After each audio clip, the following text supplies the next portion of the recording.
The major development in the Middle East, Israel and Hamas are pushing pause on the violence after nearly 11 days of nonstop airstrikes and rocket attacks. Crowds paraded through the streets overnight, celebrating the agreement of a ceasefire without any conditions. But tensions are still high as civilians on both sides are praying that this ceasefire holds. Chief National Correspondent Matt Gutman has the latest from Gaza.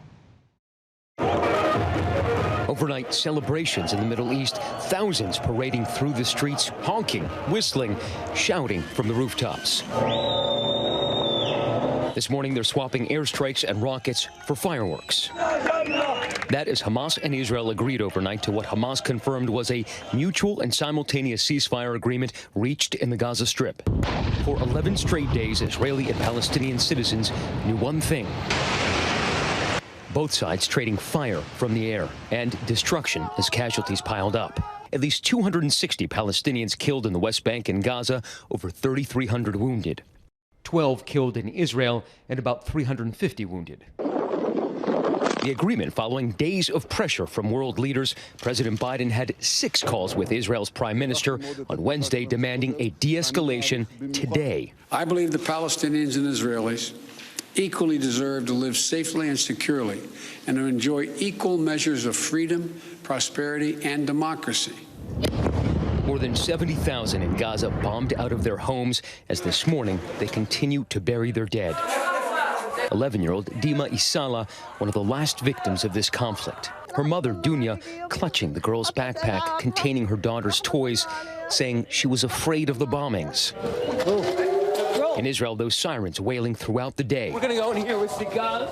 One of the last rockets from Gaza destroying Sigal Arieli's home. She was in her bomb shelter, her son inside the house. I was in the shelter, he was in the house. How long did it take for you to realize that he's okay? And what were you thinking in those moments? 2 seconds. Okay. I pushed the door out, I opened. He said, "Mom, I'm fine.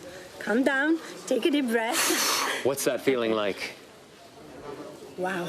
He's okay, really.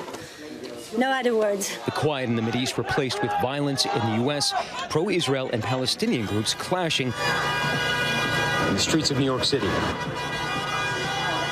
This here in Gaza is Wahda Street. This is where 42 people were killed in the significant bombing here. And I'm just going to give you a sense of the scale here. This goes on, and it looks like an earthquake hit the street here. Roads buckled everywhere. Pretty much all around here, the windows were shattered. Now, not all of Gaza looks like this today, but there are hundreds of buildings that do. And as this ceasefire, this tenuous ceasefire, holds for now, everybody here is beginning to pick up the pieces to come out to greet each other. Gaza is starting to emerge from this war. The question on everybody's lips here is, how long is this going to last? Diane. Lots of fingers crossed, I'm sure. Matt Gutman in Gaza. Thanks, Matt. Stay safe.